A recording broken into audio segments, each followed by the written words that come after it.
श्री शिवाय नमस्तुभ्यम दोस्तों। हर हर महादेव, जय श्री महाकाल। तो दोस्तों, आज हम संतान प्राप्ति, पुत्र संतान प्राप्ति हेतु शनि प्रदोष व्रत के बारे में मैं आज आपको बताने वाली हूँ।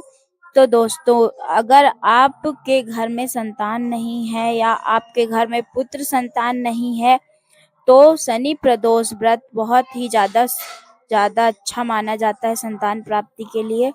तो दोस्तों, इस साल 2026 में सिर्फ 2 ही शनि प्रदोष पड़ने जा रहे हैं, जो कि 1 फरवरी को है, 14 फरवरी को है शनि प्रदोष व्रत। और ये 14 तारीख को पड़ने वाला शनि प्रदोष व्रत बहुत ही ज्यादा खास होने वाला है, क्योंकि इसके दूसरे दिन महाशिवरात्रि पड़ने वाली है। और दूसरा शनि प्रदोष 2026 में सिर्फ जून के महीने में 27 जून को शनिवार शनि प्रदोष व्रत पड़ेगा। तो दोस्तों, इस फरवरी के महीने में 14 फरवरी को शनि प्रदोष जो है वो बहुत ही ज्यादा शुभ और बहुत ही ज्यादा दुर्लभ संयोग से बन रहा है, क्योंकि प्रदोष के बाद तुरंत ही दूसरे दिन शिवरात्रि, महाशिवरात्रि, सबसे बड़ी शिवरात्रि होने वाली है, जिससे कि संतान प्राप्ति का बहुत ही अच्छा संयोग बन रहा है निसंतान दंपतियों के लिए। तो जो भी निसंतान दंपति है वह शनि प्रदोष व्रत जरूर करें, जिससे कि उनके घर में संतान की प्राप्ति हो। और जिनके घर में पुत्र संतान नहीं है तो वो भी पुत्र की कामना रखते हुए इस व्रत को जरूर करें। तो दोस्तों, शनि प्रदोष व्रत, तो दोस्तों, अगर आपने कभी शिव चालीसा पढ़ी होगी तो शिव चालीसा में भी स्वयं लिखा हुआ है कि जो कोई त्रयोदशी का व्रत करता है उसके घर में, अगर वो पुत्र संतान की इच्छा रखता है तो उसके घर में पुत्र संतान होती ही है और सारे कलेश दूर हो जाते हैं, सारे विघ्न बाधा जीवन के दूर हो जाते हैं। तो दोस्तों, शनि प्रदोष होता क्या है? तो दोस्तों, हर हर महीने 2 प्रदोष पड़ती हैं, जो कि शुक्ल पक्ष और कृष्ण पक्ष में पड़ती हैं। तो दोस्तों, जैसे कि 15-15 दिन का शुक्ल पक्ष कृष्ण पक्ष होता है, तो उसमें से जो 13वें दिन त्रयोदशी होती है, 13वां दिन जो होता है 15 दिन में से, उसी को प्रदोष त्रयोदशी व्रत कहा जाता है। और जब यह प्रदोष शनिवार के दिन पड़ती है तब इसको शनि प्रदोष व्रत कहा जाता है। और शनि प्रदोष व्रत संतान प्राप्ति, संतान देने वाली प्रदोष होती है, इसलिए संतान प्राप्ति के लिए शनि प्रदोष रखा जाता है। तो दोस्तों, शनि प्रदोष रखने से क्या क्या लाभ आपको मिलते हैं? तो दोस्तों, शनि प्रदोष का व्रत आपको रखने से आपको संतान प्राप्ति होती है, और शनि की 7.5, शनि की जो कुदृष्टि होती है वह भी समाप्त हो जाती है, और जीवन से नकारात्मकता, जो भी पुराने आपके जो पिछले जन्म के कर्मों के जो भी फल होते हैं, जो अच्छे नहीं होते हैं, आपके पिछले जन्म के जो भी दोष होते हैं, जो भी बुरे बुरे कर्म होते हैं, उन सब से आपको छुटकारा मिलता है और उन सब दोषों का निवारण होता है या फिर वह कम होने लगते हैं। तो दोस्तों, इसीलिए कहते हैं, और शनि प्रदोष व्रत रखने से शनि देव की कृपा, शिव जी की कृपा, दोनों सभी देवी देवताओं की कृपा आपको एक साथ मिलती है। और शनि प्रदोष का व्रत रखने से आपको आपके पितरों का भी आशीर्वाद मिलता है, क्योंकि शनिवार के दिन पितरों का भी आशीर्वाद हमें मिलता है। तो दोस्तों, शनि प्रदोष रखने से हमारे जब पितृ खुश हो जाते हैं और पिछले जन्म के जो भी पाप होते हैं वह भी नष्ट हो जाते हैं, और जो भी इस जन्म की बाधाएं आ रही होती है संतान प्राप्ति में, वह सभी दूर हो जाती है, जिससे आपको जल्द से जल्द संतान की प्राप्ति हो जाती है। तो दोस्तों, आपको या तो 11 प्रदोष या 26 प्रदोष या 1 साल तक, या जब तक आपकी मनोकामना पूर्ण नहीं होती तब तक आपको शनि प्रदोष का व्रत रखना होता है। तो दोस्तों, शनि प्रदोष के दिन कुछ करने वाले उपाय मैं आपको बताऊंगी, जिससे आपको संतान की प्राप्ति होगी। तो दोस्तों, एक ही दिए में 2 बाती रखकर अगर पति पत्नी प्रदोष के दिन शिव मंदिर में शाम के समय दीपक जला देते हैं, एक ही दिए में 2 बाती रखकर, तो हमारे गुरुजी पंडित प्रदीप मिश्रा जी ने कहा है कि चाहे 20, 25, 30 साल भी हो गए हों, तो भी उनके घर में संतान की प्राप्ति होती है। अगर 1 साल तक या जब तक संतान प्राप्त नहीं हो जाती, तब तक पति पत्नी एक ही दिए में 2 बाती घी का दिया जलाते हैं, एक ही दिए में 2 बाती डालकर, तो अवश्य ही उनके घर में पुत्र संतान की प्राप्ति होकर रहती है। तो दोस्तों, इस तरीके से और फिर आपको प्रदोष के दिन पीपल के पेड़ के नीचे सुबह के समय जल में थोड़ी सी काली तिल सफेद पुष्प डालकर जल चढ़ाना होता है, और शाम के समय अगर आप सरसों के तेल का दीपक पीपल के पेड़ के नीचे जरूर जलाएं, तो यह भी आपका दूसरा उपाय हो जाएगा। और दोस्तों, और पीपल के 11 परिक्रमा भी जरूर करें सुबह के समय जल चढ़ाकर, और कुछ मीठा भोग में पीपल के पेड़ के नीचे लगाएं, जिससे क्या होगा कि पीपल के पेड़ के नीचे जल और मीठा और परिक्रमा करने से आपके पितर खुश होंगे, शनि देव भी खुश होंगे और शिव जी भी खुश होंगे। तो ये रह करिएगा। और आप मंदिर में अगर सुबह जाती हैं, तो आप मंदिर में अपने घर से एक कपड़ा जरूर लेकर जाएं, और पूरे मंदिर में उस कपड़े को गीला करके पोछा जरूर लगाएं। जिससे क्या होता है, गुरु जी कहते हैं कि अगर हम मंदिर का गंदगी या फिर जो भी हम मंदिर में साफ सफाई करते हैं, जाले निकाल देते हैं या पोछा लगा देते हैं, तो हमारी जिंदगी में जो भी दुख कष्ट परेशानी आ रही होती है, वह भी भोलेनाथ, जिस तरीके से हम उनका मंदिर साफ करते हैं, उस तरीके से भोलेनाथ हमारे जीवन से उन दुख दरिद्र और जो भी अड़चन बाधाएं होती हैं, सब कुछ भोलेनाथ साफ कर देते हैं। तो दोस्तों, और फिर शनि प्रदोष के दिन शनि देव के मंदिर में जाकर शनि देव को सरसों का तेल जरूर चढ़ाएं, और सरसों के तेल का दीपक जरूर लगाएं। तो इस तरीके से आपको कुछ उपाय भी कर लेने हैं। और शनि प्रदोष के दिन आपको शाम के समय शिव परिवार की फोटो रखकर, कलश रखकर, पार्थिव शिवलिंग बनाकर प्रदोष काल में अच्छे से शिव जी का पूजन अभिषेक कर लेना है।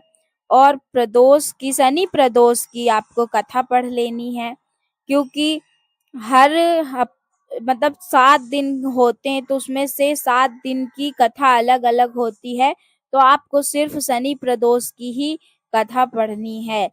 जैसे सोम प्रदोष, मंगल प्रदोष, भौम प्रदोष, शुक्र प्रदोष, शनि प्रदोष, रवि प्रदोष होते हैं, तो उसमें से आपको सिर्फ शनि प्रदोष की ही कथा पढ़नी है और पूजन करना है, हवन करना है।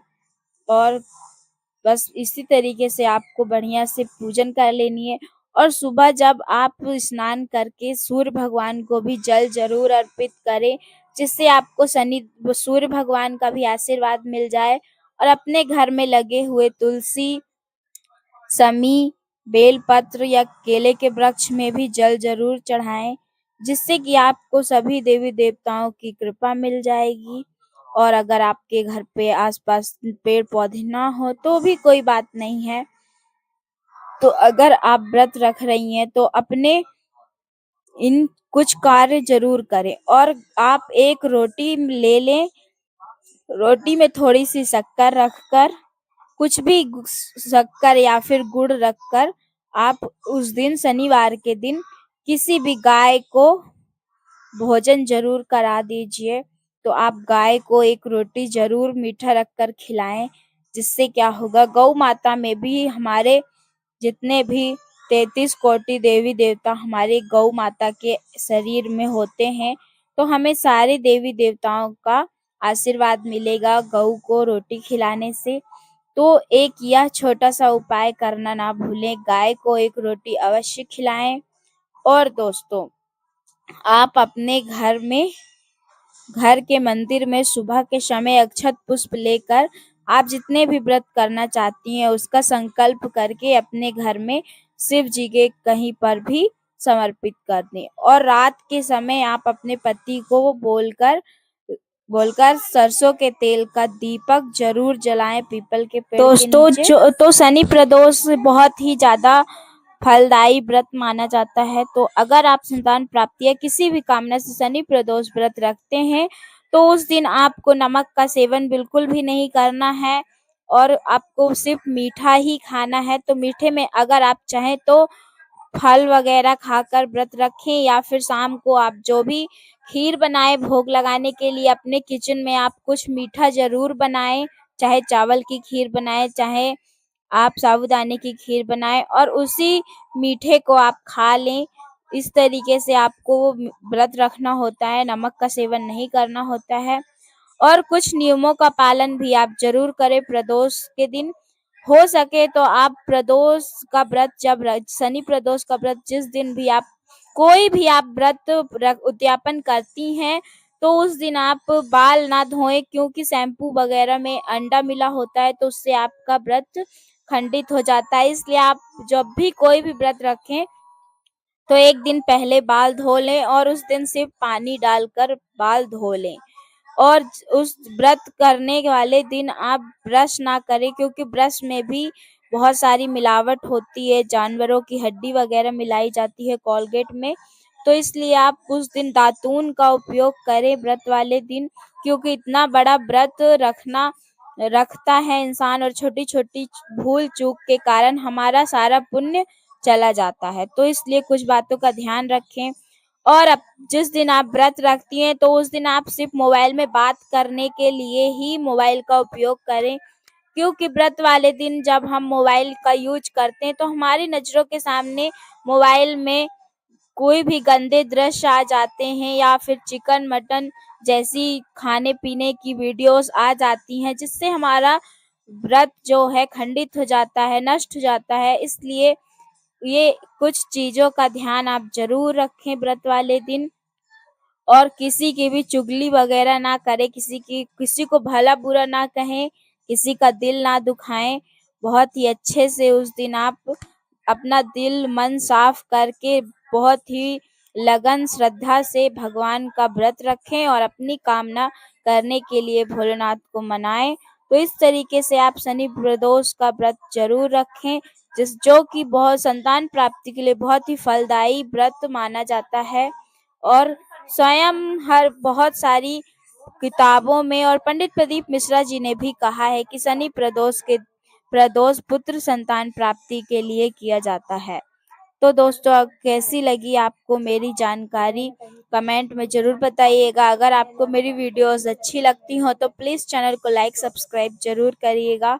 बहुत मेहनत से मैं आप लोगों के लिए वीडियो बनाती हूँ, बट आप लोग मेरे चैनल को बिल्कुल भी सब्सक्राइब नहीं करते हैं, ना लाइक करते हैं। तो प्लीज़ दोस्तों, मुझे आपकी प्यार और सपोर्ट की बहुत ज़्यादा ज़रूरत है।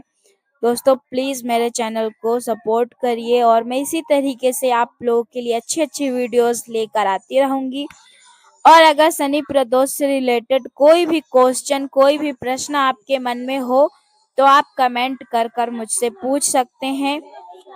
मेरी कुछ बहनों ने कहा था, दीदी शनि प्रदोष व्रत कैसे करते हैं, क्या कब करते हैं, बताइएगा, इसलिए मैंने यह वीडियो आप लोगों के लिए बनाई है। आई होप कि आप लोग यह व्रत जरूर करेंगे। तो दोस्तों 2026 में सिर्फ 2 ही शनि प्रदोष पड़ने वाला है, एक 14 फरवरी को और एक 27 जून को। तो आप संतान प्राप्ति करना चाहते हैं तो इस 2 व्रत को आपको उठा सकते हैं शनि प्रदोष से। और अगर जब आप शनि प्रदोष से व्रत उठाएंगी तो उसके बाद पड़ने वाली हर प्रदोष को आपको व्रत रखना है। ऐसा नहीं है कि सिर्फ शनि प्रदोष व्रत आपको रखना है, सिर्फ आपको संतान प्राप्ति के लिए शनि प्रदोष से व्रत चालू करना है, यानी उठा लेना है। और उसके बाद साल में जितनी भी प्रदोष पड़े उस व्रत को आपको रखना है, या तो 11 प्रदोष या फिर 26 प्रदोष, या साल भर में जितनी भी प्रदोष आए वो रखनी है। या फिर अगर आप बोलती हैं कि आपकी जब तक कामना पूरी नहीं हो जाती तब तक आप रखना चाहती हैं, तो उस हिसाब से आप सोच समझकर अपने सामर्थ्य अनुसार व्रत की प्रतिज्ञा कर लें और फिर व्रत रख लें। तो आई होप कि आप लोगों को मेरी वीडियो के द्वारा समझ में आ गया होगा कि आपको संतान प्राप्ति के लिए शनि प्रदोष व्रत कैसे करना है, और पूजन विधि दूसरे वीडियो में अपलोड कर दी गई है।